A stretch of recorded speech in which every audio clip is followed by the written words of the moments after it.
Hello everyone, welcome back to the channel. I am Abe with MysticGenmara.com, a small town mystic from the middle of Idaho. And tonight, whenever you happen to be seeing this, I would like to offer your elemental relationship reading for the element of water for December of 2025. Water covers the zodiac signs of Cancer, Scorpio, and Pisces. So if you are Cancer, Scorpio, or Pisces, or have water high up in your chart, then this message is for you. And if you've never had your charts read, there is a link in the description to Llewellyn's natal chart. It's your base 12 houses with all the little signs and symbols, and then there's 10 to 20 pages describing what all that is. It's not sponsored or anything, but it's kind of a fun way to get a little deeper knowledge of who you are from a astrological sense. So with that, we will get started with our reading. I read for the singles first, the couples second. We look at which chakra is lighting up and what kind of a lesson is coming in, and then we look to the tarot to get a little more clarity as to what all's going on here. So for our water singles, you are in number 48. I believe this is going to be part of your crown chakra, but the lesson is stagnation.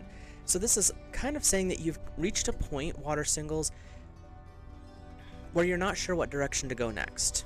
Like, you're content being single, you could take it into a relationship, but you don't really know what you're looking for anymore, and so you kind of have this almost confused feeling, but it's leading to stagnation where you're not going forward, you're not going back, you're just kind of there.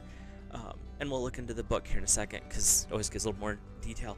But at this point, it's like you've done all this growth, you've built this life that you actually enjoy, and you're kind of want to bring someone in, but you kind of don't, you don't really know where you're going yet. And so that's the energy that's coming up for me. Let's take a peek at what our book has to say here. Well, maybe. I have to find the right page. We are in... There we are. Stagnation is the crown chakra, so it's the one up on top, the 1,000-petaled lotus. And the energy here is called Beyond Knowing. The 7th chakra image represents the state beyond the knower, knowledge, and knowing.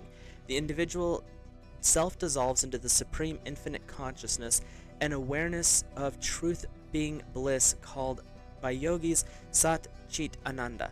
So you're in a really, you're in a good spot energetically, but you're just not sure where to go next. Let's take a peek. Your keywords are experiencing miracles, becoming humble, being lighthearted, more understanding of others, treading a path towards illumination and liberation, and helping others on their path. And that's part of what's causing the stagnation, because you want to help others, but you also are kind of looking for a partner, but you're not sure if you really want one yet. So there's just a lot of what if questions coming up here for our water singles, but it's really about you are the one who gets to make these decisions, and you've come this far. And so now the universe is handing you the ball back, saying, hey, you've done all these things. You have achieved this much of your own personal spiritual growth and awareness. Where do you want to go with it? And you can keep going up, don't get me wrong. Keep going towards ascension and liberation's great. But it's also that thing of, do you feel like you would want someone with you, or are you just willing to share your knowledge as like a teacher or living the example type situation? So water singles, this is an interesting energy because you've achieved a lot, you're in a good place, but now you've got this like almost an empty spot where you're not sure what to bring in there. So let's see if the tarot adds any more information. 7 of water, a complex decision. Fitting. The need to do research and stop procrastinating. Stagnation also indicates a lack of movement. And so this is where you've gotten to a certain point and then you just kind of put a pause on it. It probably wasn't even a conscious pause. It's just more like life happens, the day job, the whatever, the social circles, and you've kind of paused in your path. But the 7 of water is saying these decisions are not going to be simple. They're not going to be easy. And that's why connecting into God's source divine, really focusing on that part of it, you'll start to see the path ahead a little bit more clearly. But it's definitely not going to be... We'll just say that December has some big decisions that need to be made. And how that turns out is really going to be up to you. But your other tarot is the 8 of fire. Fire and water. So this could be a pretty powerful conflict because fire is water's opposite. Events moving at a fast pace, delays are over, many things happening at once. When you make a decision, water, it's going to shift things quickly. It's just a matter of getting over that energy of stagnation, getting over that kind of hump that's going on right now. But once you do, the Eight of Fire is saying everything's going to pick back up and it's going to move a much more rapid pace. So the decision part is going to be the complex part for this month, especially for this for water singles. But once you make a decision, things are going to happen pretty quick. Whether it is, staying single, working on your spirituality, trying to step into a role as a teacher or a leader, or even if it's wanting to put yourself out there in the dating world, when you make the decision this month, which is it's not an easy decision to make, but when you do, the universe is saying things are going to accelerate rapidly because now you're in the state of, I've made my decision. You're already spiritually aligned to this higher state, so your decisions trigger pretty much instantaneous movement. So you're ready. You just have to make that choice. Let's hop over to our couples. Like, comment, and subscribe. If you see something different in the cards I'm holding up, because I read intuitively, feel free to add your own thoughts in the comment section down below. It's always interesting to hear what other people have to say about the cards when we're doing readings. So with that, we'll hop into our water couples, and this could be for you, it could be for a cross watch for your partner, or it could be between the two of you have a lot of water energy showing up in your charts. So water couples, this is interesting. You have number 6 with fear. I believe we're still in the root chakra with this one. But it's really about overcoming your fear. You've dealt with some stuff in your past. You've conquered aspects of the ego within the relationship, which has allowed you to step into a much more authoritative state. This is what can happen when the ego rises and you want to deal with it. It can take a little bit of a harsh approach sometimes to rein the ego in, but once you do, you step into a different form of power. You step into a different form of authority within yourself, and in your case within the relationship. And the energy with this one is of the Hindu goddess Kali, who's not someone to be trifled with. She is a force of power unto herself. You could almost call her a force of nature, because if she gets riled up over something, it's going to be removed pretty quick. Ganesha is all about removing things more gently. Kali's like, I got a sledgehammer and dynamite, I'll fix this. So, your message here from the book is, Kali is one of the many incarnations of the divine feminine energy. She is associated with what, for most people, is the biggest fear, death. With her tongue sticking out and her hair wild disarray, she looks angry and appears strangely demonic. At other times, she also can appear beautiful and shower her devotees with gifts of compassion and love. The sword she uses to sever the ego and destroy demons can inspire fear, protect against fear, or dissolve fear altogether. Her mala of human skulls, which a mala is generally seen as a necklace, kind of like a rosary, has most of the time it's 109 beads on it. Shows her disinterest in outside beauty and disdain for pride. A mala is not known to be a pretty thing. There are some out there now that are pretty cool looking, but a lot of the original ones, they were simple brown, sometimes they were gray, made out of bones of ancestors. There's a lot of different things with the old malas that they weren't meant to be anything more than it was a piety, and it was to show that you were religiously devoted, and that's where Kali's aspect is coming in. Her keywords are lack of awareness, insecurity, fear and stress, getting caught in demands or expectations of others, and then deception. So your root is your foundation of energy. So if there has been in the past some fear, some doubt, some questioning of things from like past relationships, the energy that I'm getting right now is don't bring that into the current relationship.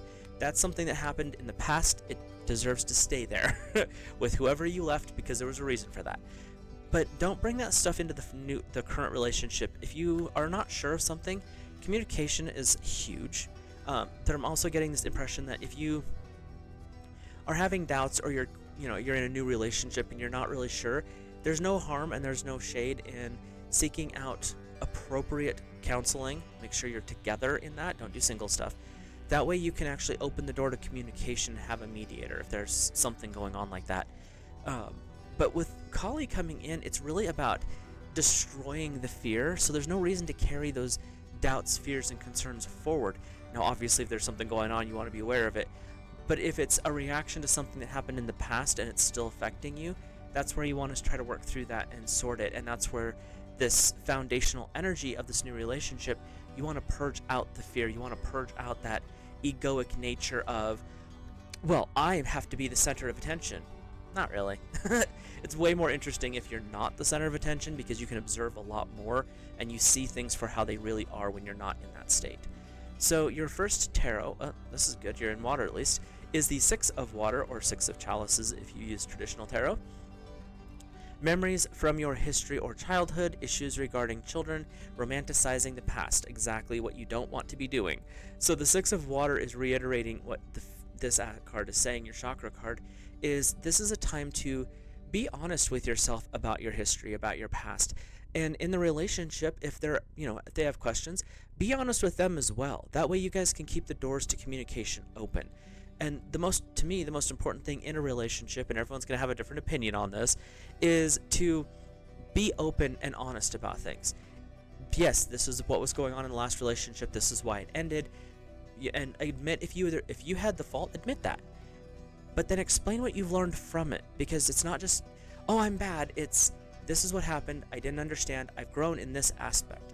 That way, when you're communicating, you're still open to growth and you're able to keep those doors to learning and knowledge open, but it also adds an aspect of humility, which keeps the ego in check. So those are very powerful things that you've got going on with the Six of Water, because it's saying, yes, there's things that happened in your past. You're never going to get rid of the memories, but you don't have to repeat the pattern. So your second card is the Eight of Earth. Skilled work is rewarded, learning all there is to know about a topic and going back to school. This is where you just have to keep working on and educating, learning the lessons from the past. And with Earth, this is dealing with hearth, with home, with finances. So this can tie in very heavily into a relationship, because when we're willing to work hard, when we're willing to educate, we're willing to grow and learn from past lessons, we're setting up a healthy foundation. Even though this is the Eight of Earth, it's still calling you to make sure your foundation is stable, make sure it's strong. And with 8 coming in, 8 is a symbol of eternity if you tip it on its side. So this is a path to continuity. It's a path to holding that relationship strong and tight and together. So Earth couples, or Earth, good grief, water couples, I'm not seeing this as being a negative month of December, but it's definitely a time to, if there's something coming up, this is the time to work through it. Try to get it out in the open. Make sure that you're being upfront and honest, always in the safe and healthy way of doing this, and be willing to work through anything that comes up. The holiday season, generally between Samhain, Halloween, and Yule or Christmas, can be a challenging time for families altogether. And when it comes to relationships, especially, I keep seeing a young relationship with this one. Trying to figure out, do we go to his in-laws, your in-laws, her in-laws, whatever, or do we stay home and do our own thing? These are the questions that can cause some frustration at times. And that's where keeping those communication lines open, maybe making the decision to do, like, has happened with some of my friends, you do one family in the morning, you go to the other one in the afternoon, and it actually balances out pretty well. But that's where you, as the Eight of Earth, you're continually growing, you're continually learning, you're experimenting, you're seeing what works and what doesn't. That way you can actually shed a lot of those past issues that come up with the Six of Water. So with these two cards, it's really about your continual growth and the deepening of your intimate relationship with each other, so that you don't have to, you'll get to a point where you don't even have to talk about it. This is what we're doing, because you've already kind of bonded at a mental level, spiritual or emotional level, so that you can communicate without verbalizing, which is kind of cool when you can get to that point. So with that, we'll wrap this one up. Water, it feels like you got a little bit of heavy energy coming in December. Definitely make sure that you're taking care of yourself, doing your self-care, your baths, and your staying hydrated, taking your vitamins and stuff like that, just so that you can be the best version of yourself.